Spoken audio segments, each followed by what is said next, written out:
நம்ம பாக்குறத வேலை நம்ம கரெக்டா பார்த்தா தானே நமக்காக வேலை பாக்குறான், அவனோட வேலை கரெக்டா பாக்கும். சத்தியமா சொல்றேன் சார், நான் இது சும்மா ஹாபிக்காக பண்ணல, 100% ப்ரொஃபஷனல்.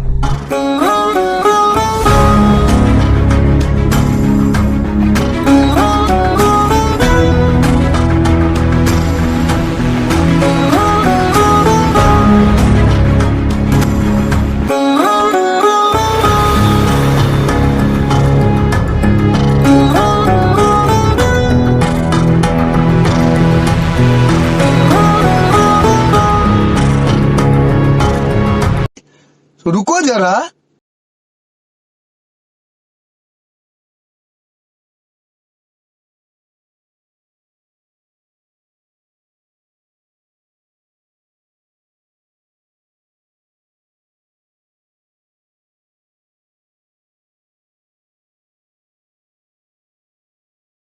நம்ம பார்த்த வேலை எல்லாம் ஒத்து வருமா? ஒர்த்து பொருள் அந்த மாதிரி இருக்காருமா. மைண்ட் ப்ளோயிங் வேற மாதிரி